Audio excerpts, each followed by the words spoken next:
came to their door and opened their door. And I remember I'm looking at one who's a kind of a short, blonde, pleasant-looking individual, and she looks away. And as I'm talking to her, she somehow has morphed herself in the back of the room and is walking across as she's standing.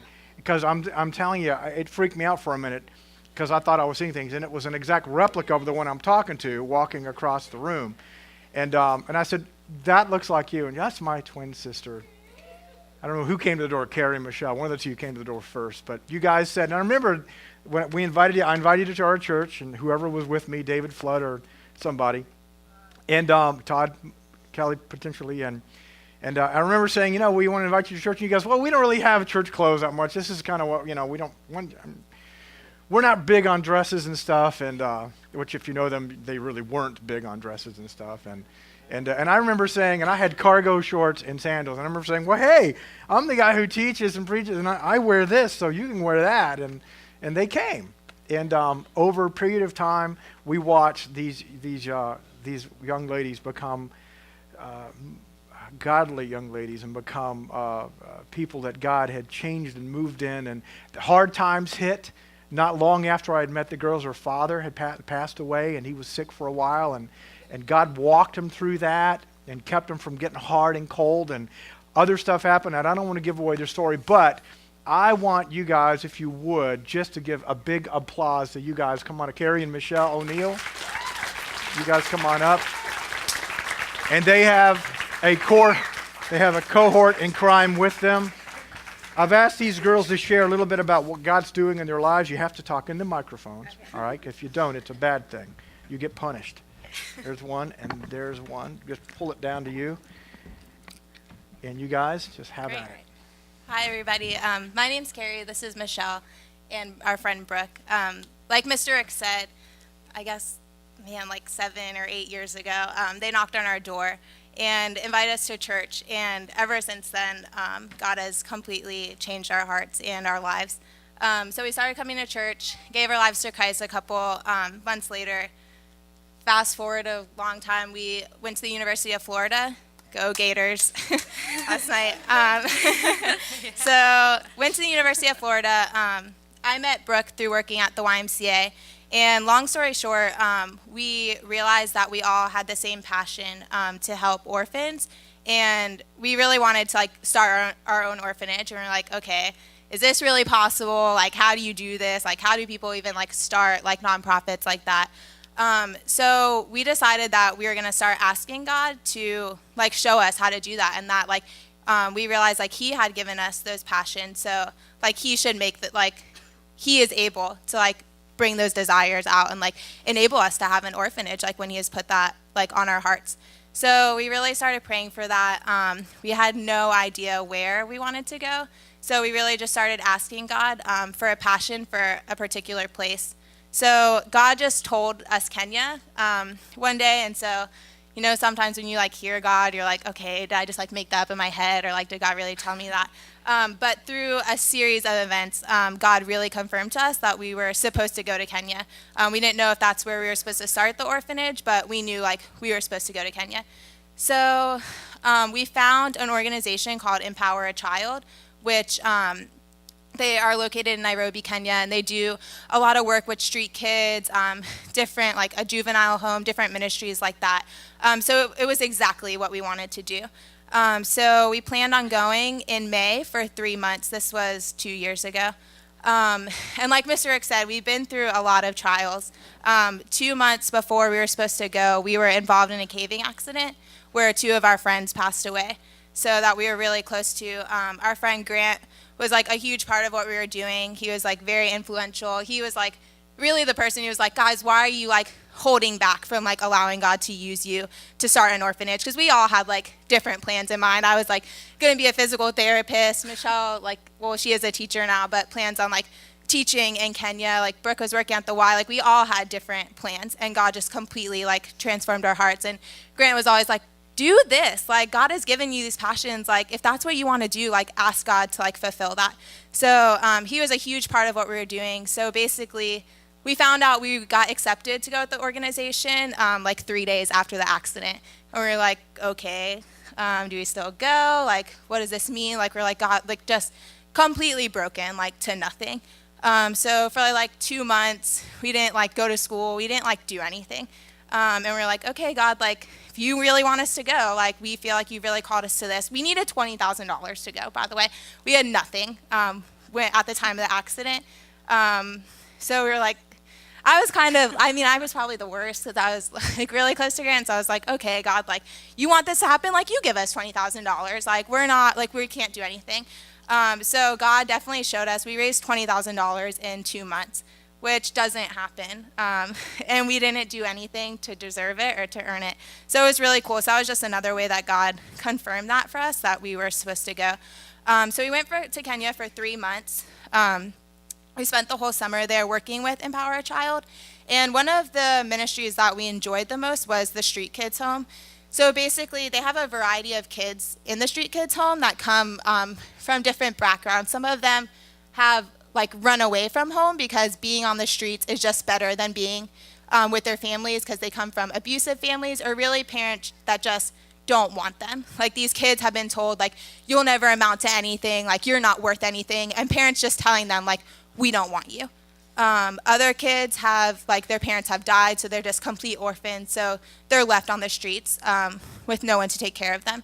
So we met one boy, Abdi. He's in a lot of the pictures that we have. I think he's over there. He's in the white next to the one in the yellow.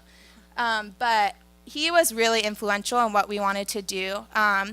We met him. He was like really like wanted to know God. Like, we gave him a Bible. He was like reading it with us. And then the very last day, when we were about to leave Kenya, we went to the Street Kids Home just to say bye to them. And there are about like 20 to 30 kids in the home. But when we went there that day, there were only 5 of them left because they had taken a whole bunch of them to like a nicer home where the kids would be able to go to school, because this Street Kids Home like is run by the government, but the government is corrupt in Kenya. So like the guards were like stealing from the kids, like the people watching them are like abusing them. Like, it's not even worth it for them to be in there, really. So Abdi was one of the ones left in the home because he was 16 and they told him like he was too old like to go to school, and that, you know, his time had passed, like he wouldn't amount to anything. So Abdi, we were like saying bye, it's like heartbreaking, and Abdi is like crying, and he's like, you know, like, it's gonna be okay, like, I know that God has a plan for me, like, through his tears. And I'm just like, man, I didn't even want to come here like 3 months ago. I'm saying, God, why'd you do this? Like, to our friends, like, all this stuff. And like, here's this boy like in Kenya, like with nothing. Like, both of his parents had died, and his aunt was like his only remaining relative, and she told him like, I don't want you. And that's why like he was on the streets. So really, from meeting Abdi and talking to him, we really realized like the huge need in Kenya for these kids like who have been told like they're worth nothing. So Brooke's gonna take it from here, more of our vision. So we got back to America, and our vision kind of got brought up to life for us. We were wondering, what are we gonna do there? We really like have a passion for these boys, and this orphanage it's real to us now. It's not just something that we want to do, but we have a heart for specific people there. And Abdi, of course, was one of those boys. So we came up with the name Grant Abundant Life because of Grant, our friend who passed away, and then also because of the verse John 10:10, which says, I have come to give you life and life more abundantly. So it kind of means 2 different things to us because Grant was a big part of it. But another big part of it is we want Jesus to come in here and to be a part of these boys' lives because that's the only real way they could be transformed. We want to give them a house and stuff, but our biggest vision in this is we want to give them Jesus. We want them to know who Jesus is so that they could break these chains. We want them to be different because they've experienced who Jesus is. And so that's our number 1 goal in all of this. Like, we do want to give them a house. And so we know we wanted to go back and get a house, but we also wanted to give them the word, and then we wanted to give them education too. So these boys aren't really ever able to get education if they're out on the streets. So we decided that we would try to find a way to get them into schools by finding sponsors for them, and we wanted to also do like vocational learning because a lot of them just have plans of becoming like, I'm going to work on cars because that's the only thing they've ever seen. They really haven't seen other opportunities for them. So we want to kind of let them explore what what they're gifted at, like what gifts God has given them, rather than them just thinking they have to do what they've seen on the streets. And then we also want to break like family chains. So we know that this problem isn't just like we want to help these boys, we want to help their families too. Like those families need to know Jesus, and we want to go into their houses and develop relationships with these families and help these families see that we want your boys to change, we want you to change too. And if your situation is you don't have money, we want to help you get a micro business started. We want to help you get off your feet. And so it's really cool that we're starting to see some of this stuff come together. So we went back a year later and we decided, okay, God, like we're going to get a house. Like that's where we need to start first, is by getting a house. And so we got a house. When we first went there, though, we were thinking, okay, a house that could fit, 2 to 5 boys. We'll get bunk beds, get a 2-bedroom house, and we'll fit boys in there.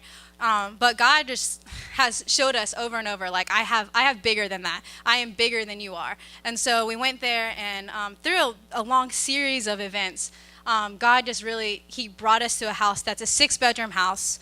We could fit up to 30 kids in that house. And God was really clear, like, this is the house I want you to have. And so we're like, okay, God, like you have bigger plans than we do.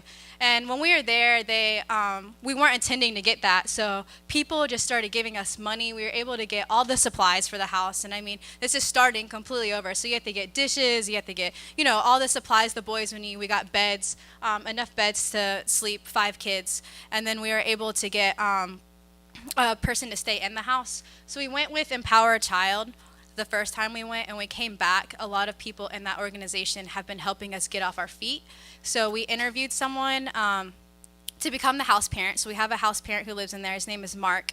But then we have someone with Empower a Child who lives in the house to kind of oversee the parent, to make sure that, he's doing everything he should be doing. And then we have another person in Empower a Child who's overseeing both of them, and her name's Emma. And so these people have really just stepped up and have been helping us get off of our feet and become orphanage in Kenya. And so Michelle's going to tell you about the boys that we have in the house right now.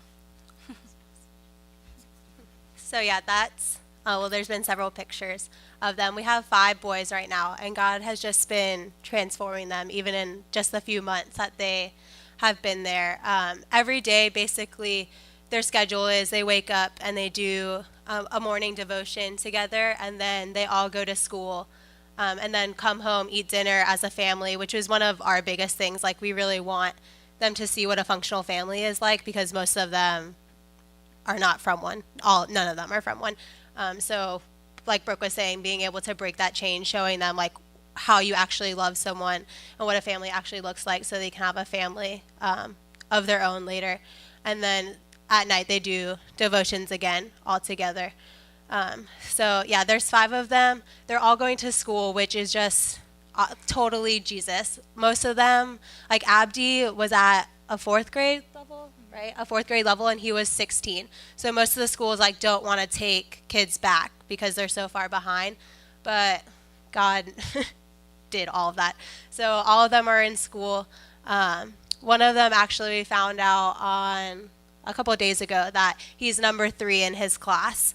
Which, yeah, Emma called us, and I'm not going to imitate her Kenyan accent, but she was, like, in shock. Oh, my God. So it's, like, really awesome. One of their teachers told us that she wishes that all of her students could be in the house, because she's seen such, like, a radical transformation in one of the boys, Reagan. So God's just, like, already coming through. Emma tells us all the time how she can just see like joy like in their faces, and like when they first moved in, she could tell like just like their demeanor, like they felt like they weren't like really worth anything, but now they just like have a lot more joy, and their self-esteem is just like boosted incredibly. So they're living in there now. We would like, obviously the 3 of us want to take every kid in Kenya, but we can't. We need more beds. We're like waiting for that, basically. And for Mark, like, we kind of think it's not really realistic for one like house parent to have more than like 5 kids at a time. So we're praying about that and seeking out another person to live in the house. And we'd also like to take like younger kids and like girls too, eventually. But right now the boys we have, their ages range from like 12 to 17. So yeah, so they're doing great. it's just been really cool to see God like working in them already. And for Christmas, they all actually want to go back to their homes, like to the family that they do have. Abby's the only one who doesn't have like some relative.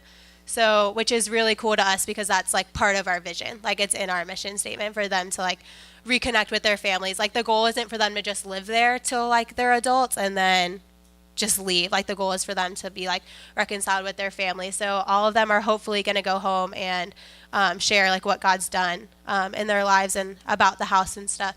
And like one kid, Joshua, really cool. He left his family like on bad terms. Like he did something. We don't know what, bad. And he's been like scared to go back. So he asked Emma if she would come back with him like over Christmas and talk to his family with him just in case like they didn't take him back, but he wants to go back and apologize and tell them like what God's done like in his life and what God's doing. So yeah, so it's been really great. They're really awesome kids. They're a lot of fun. So we're actually going back in January to see them and visit the house. So we're excited for that. So we just really appreciate you guys supporting us and even listening. One of the biggest things we can ask is for you to spread the word. That's kind of what we're doing right now. We're planning on hopefully moving in June, but right now we're just getting a lot of support, making people aware of what's going on. So we also have shirts in the back if you want to check that out. And we got a website. It's not up yet, but it's finally done. The three of us are like technology awful. So, but we found a really awesome person to make our website. So, and we also have a blog too, if you guys want to check that out. So after the service, if you have any questions, we're really open to talking about it. We love everything that God's doing. So, yeah, if you have any questions and want to stay connected, you can talk to us after. So, thanks a lot. All right. I get to ask you guys a couple of questions here real quick, okay? So how many years did you go to a Bible college or to a place to learn to do, to give you the courage and the audacity to do an orphanage in Kenya? How many years did you do that? Zero. That's God can use anyone. We're a completely- testimony to that. completely in case you're inappropriate. wondering. How does this happen? So you're saying that you went to school for, what's your degree?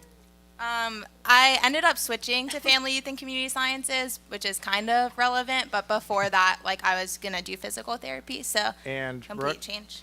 Same major. Family, youth, and community sciences. I'm early childhood education. Okay. And so all of this qualifies you to go into Kenya how? It has no real relevance. Okay, so who, then let me just ask you then, who called you to do this? Because seriously, I mean, who? Jesus. Girls, would you guys allow us to just really quickly, if you guys would come right here, and I want our leaders to come and just pray for you guys real quick. Would y'all do that real quick? Give these guys a hand, y'all. Would y'all? If I could have some.